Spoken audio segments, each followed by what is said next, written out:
Hello everyone. This channel delivers the latest international news and important political and economic developments in an easy-to-understand manner. We will dig deep into topics of interest and report on them from our own perspective, so please subscribe to our channel. Today's attention is the news that a Russian military aircraft was hit by an air bomb and a senior soldier died. What on earth happened in southern Ukraine? And how will the election change and what will the impact be in the future? Let's move on to today's news. A direct hit by an air bomb on a Russian military aircraft. Senior soldiers and others in southern Ukraine. Recent military operations in Kherson Oblast in southern Ukraine have revealed that Russian military commanders were based at the Yenpei, which was used as an airborne missile launcher for the Ukrainian Air Force's QS-300 ground-to-air missile system. The Yenpei is located in a desert, and due to its healthy structure, the Russian military probably considered this place a safe place to be. Because it is an underground facility, it is protected from direct attack and may have been considered to have a certain defensive capability against external attacks. However, for the Ukrainian Air Force's MiG-29 fighter jets equipped with highly accurate precision-guided bombs, the healthy underground car was just a target.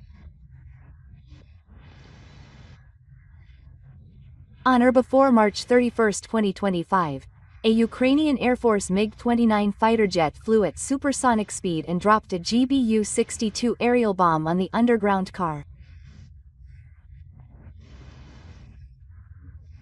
The GBU-62 bomb was reportedly guided precisely through the door of the underground car and hit it directly.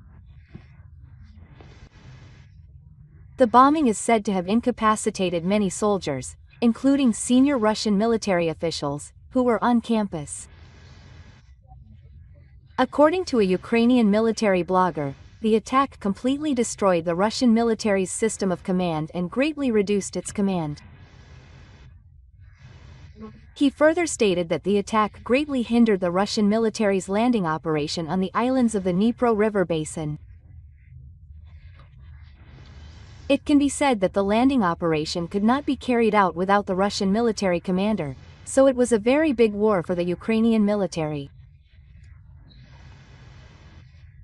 This attack is just one example of the improvement of the Ukrainian Air Force's precision strike capabilities.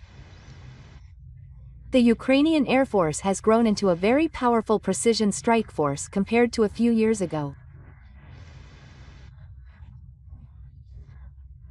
Currently, the Ukrainian Air Force operates a variety of aircraft, including the former Soviet MiG-29 and MiG-27, French MiG-12, and more recently F-16 fighter jets shared with Denmark and the Netherlands.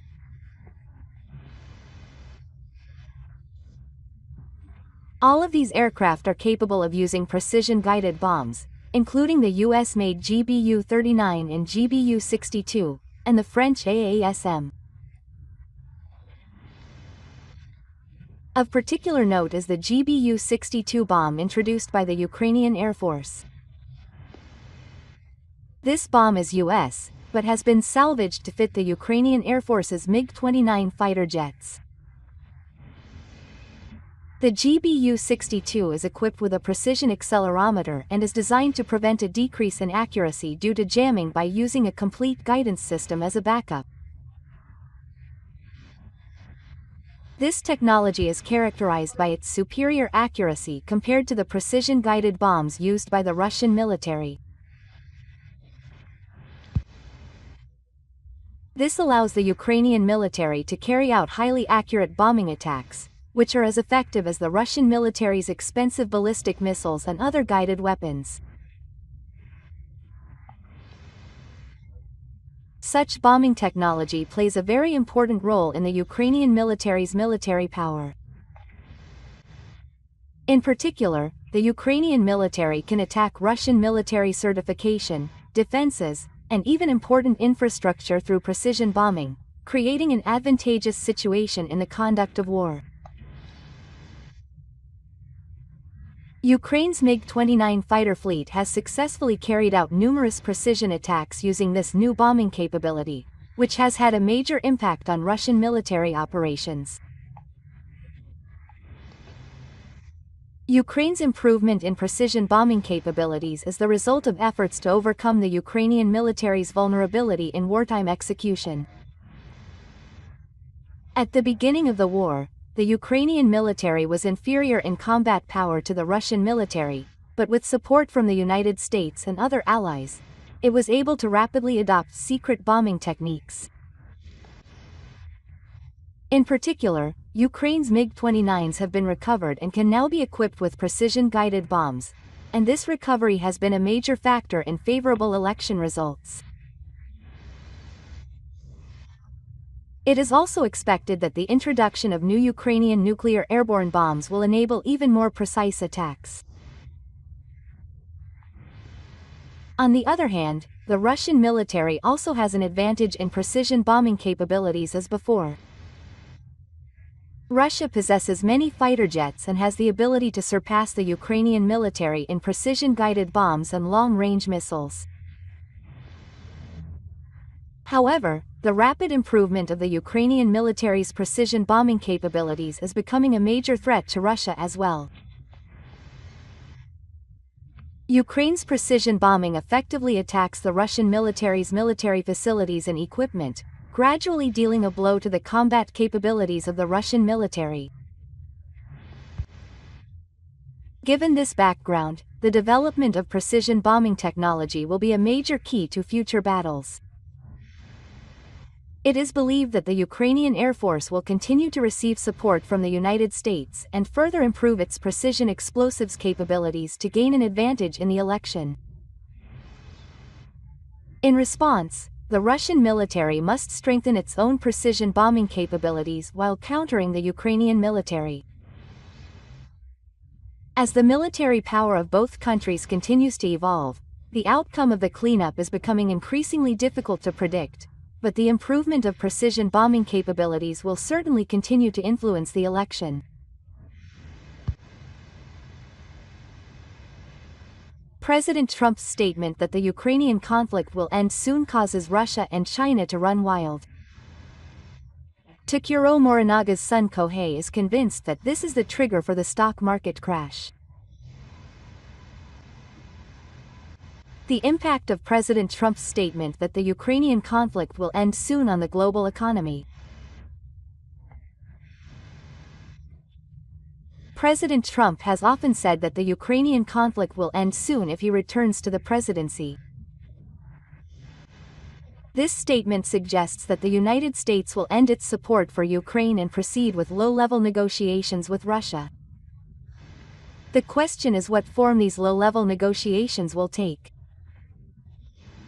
If a ceasefire is established on the condition that the territorial situation is restored to the state it was before Russia's advance in 2022, Russia will maintain effective control over the Crimean Peninsula. This will be an extremely favorable outcome for Russia, and the Ukrainian side will be forced to disclose significant information. If the war were to end in this way, it could set a precedent that territorial acquisition through armed advance is permitted. This would not only have serious consequences for the international community, but would also provide a major incentive for other countries, especially China, to act. If Russia were to effectively secure territory by advancing into Ukraine, it would be more likely that China would also seriously consider advancing into Taiwan, especially if it were to start a war. The United States has always set the unification of Taiwan as its ultimate goal, and continues to expand the scale of its military exercises. If the United States were to advance toward compromise with Russia on the Ukraine issue, it may not be able to take a strong stance against China. As a result, China's advance into Taiwan would become a reality, and the security environment throughout Asia would be greatly shaken. Furthermore, if an incident were to occur in Taiwan, Japan would also be spared from the effects of this. The surrounding area is a key point in Japan's transportation route to the venue, and if a war were to break out, It would have a huge impact on energy supplies and trade. In addition, there are concerns about the instability of the Middle East situation. If the conflict between Iran and Israel escalates and an attack is made on nuclear facilities, the entire region could be engulfed in war. In particular, if Iran were to reach a stage where it hints at the use of nuclear weapons, the conflict would not be contained at the polar end but could develop into a global war. In such a situation, the blow to the global economy would be immense. Stock markets around the world, including Japan, would plummet and the possibility of financial crises could occur. Although it is impossible, Takuro was wary of the current AI bubble and overheating of the stock market, and predicted that a major crash would occur in the near future. The trigger for this would be international economic risks such as the Ukraine conflict, Taiwan, and the Middle East war. Morinaga Kohei, who succeeded him, has similar concerns, and has also said that the current market is very unstable and could collapse at any time. What is important for investors is to identify such risks and make appropriate asset allocation. In particular, taking measures such as reviewing portfolios in preparation for a stock market crash, hedging against economic risks, and focusing on defensive stocks in the energy and food sectors will be essential for future asset protection. If Trump's statement that the Ukraine conflict will end soon is not just a diplomatic appeal but is actually implemented as a policy, the impact will be immeasurable. As Russia, China, and Middle Eastern countries recognize the benefits of military action and are more likely to resort to aggressive measures, we may not only face economic turmoil, but the collapse of the world economy itself. How to protect assets and survive in preparation for such a future requires us to accept the unreasonable inheritance of the fair trade law and act calmly. Chin, who avoids information, and Lamp, who does not bargain as if he is helping Russia get what it wants. From March 23 to 25, the United States held a bell competition with Ukraine and Saudi Arabia, and agreed to not use military greed and to seek luck in the diet. Will the limited spread of the conflict through the competition continue? A former Australian exchange student who analyzes negotiations between the United States, Russia, and Ukraine. We asked John Richardson, a visiting researcher at the European Studies Centre at the Australian National University. As an ideological journalist, what impression did you get from the telephone conversation between President Koren and President Putin on March 18? President Putin only showed a little information in response to the proposal of the Russian-Ukrainian alliance that President Tran wanted.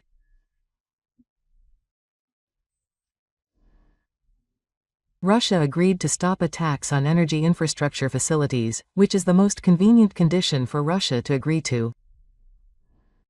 The Ukrainian military is attacking Russian oil fields with drones. This is the part of the attack from the Ukrainian side that is effective, because it can be stopped. Meanwhile, Russia continues to attack Ukrainian cities and civilians with Trojan missile attacks, gradually gaining territory at the cost of human lives. President Trump has said that he will lend additional sanctions if Russia does not agree to low-level warfare.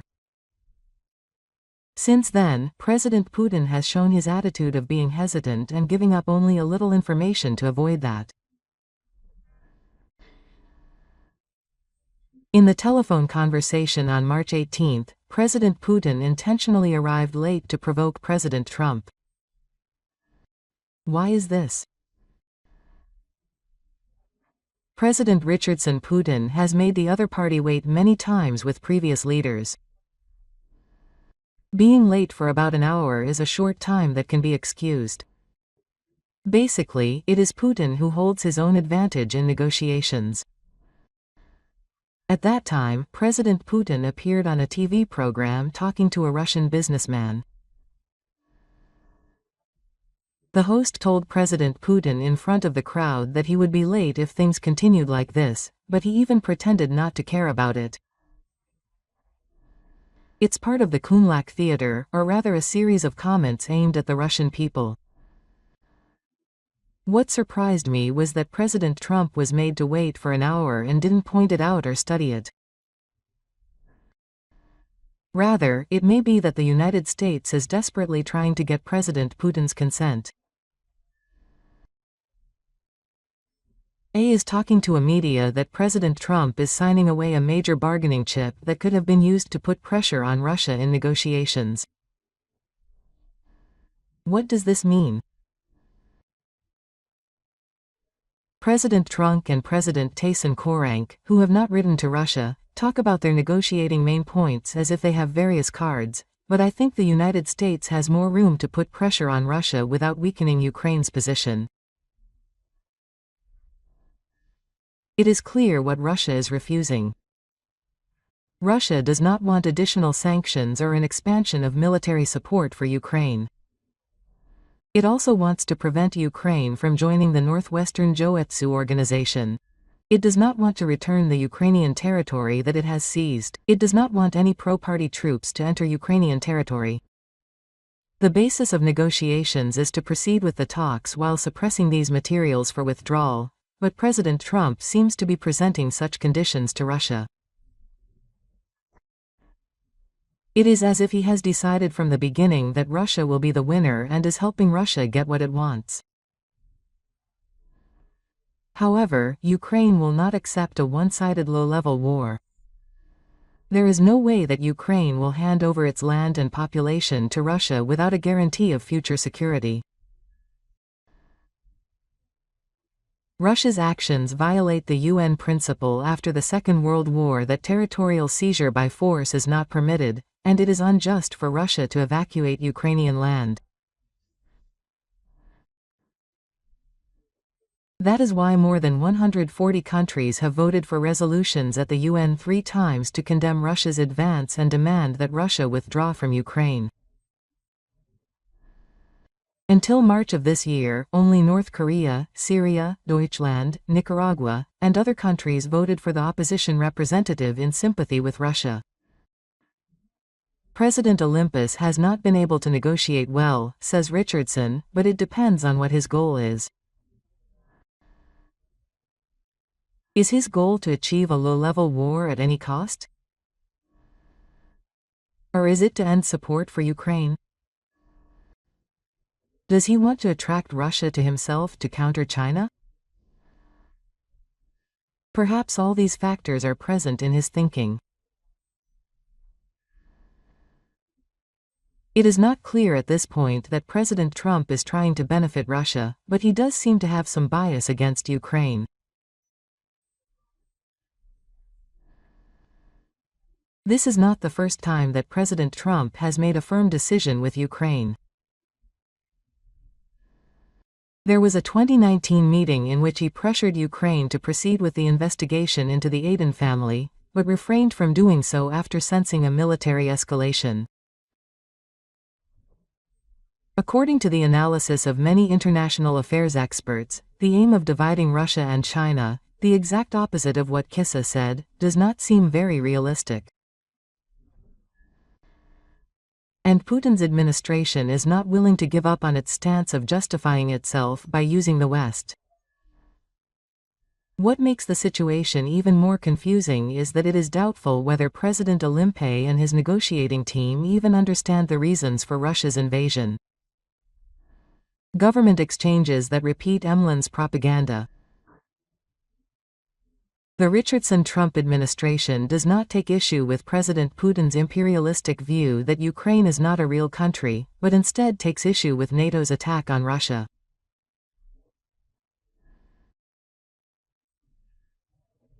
President Trump's friend Steve of the Middle East Specialist is repeating the Kremlin's crocodile rhetoric in a manner that justifies Russia's annexation of Crimea.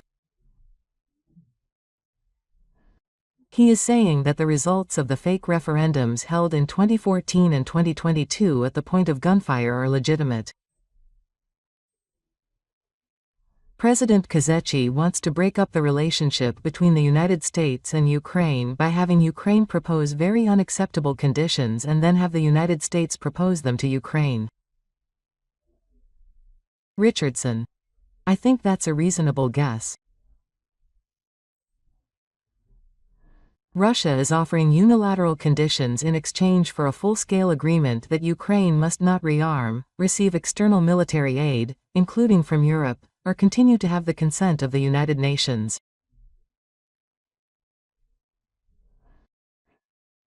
On the other hand, they say they will join forces with the United States and stop arms supplies from North Korea and Iran. Yet no such demands or criticisms have been made from Washington to Russia. President Putin will continue to offer unacceptable conditions to line up negotiations and see how much information the United States will extract from Ukraine in the meantime. If they are unable to get enough out of Ukraine that way, they may withdraw from the negotiations and more aggressively attack Ukraine.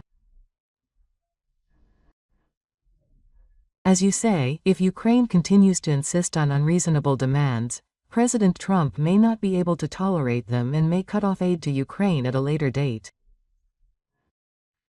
Perhaps they are hoping for that.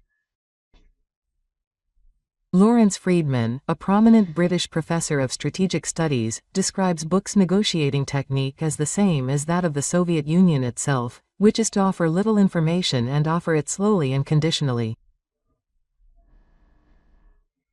In the latest talks in Saudi Arabia on March 26, Russia adopted the same strategy. A ceasefire in parliament that gives little influence over the course of the war. Although the parliament agreed in principle to a naval ceasefire in parliament, in return, Russia is demanding some sanctions, such as regaining access to the international dollar settlement network SWIFT.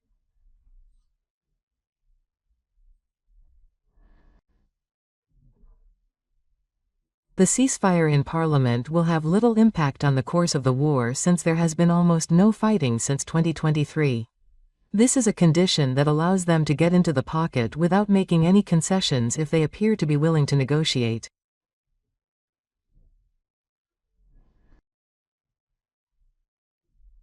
In response, the White House's announcement that it will help Russia regain access to the world market for its grain and fertilizer exports, and to strengthen access to its trading and payment systems, is essentially saying that the United States is ready to play Russia's game again.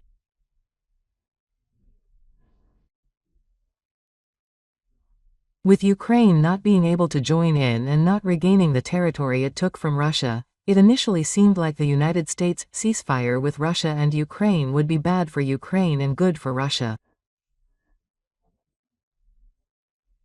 However, it seems that Russia is instead continuing the war. Richardson. The Russian military has suffered heavy losses, but it has also made some progress in gaining territory in Ukraine. There are also concerns that Ukraine is struggling to continue to resist ground attacks at the same time. If this situation continues, Russia may further expand its area of control, weakening President Zelensky's position and losing his nerve, which could lead to Ukraine's internal collapse. President Putin's goal is not partial control, but to have long-term influence over the whole of Ukraine and ultimately simply control it. President Putin will also be watching the division of Washington and Europe with a smile. I think he will respond flexibly as the situation changes. On the other hand, if Ukraine becomes more successful in resisting and European countries and their allies, Japan and Australia, etc., expand their support and the US reduces its support for Ukraine, it may focus on managing the areas it has controlled more actively and getting Ukraine to renounce its party membership. However, it does not seem like there is a rush to do so yet.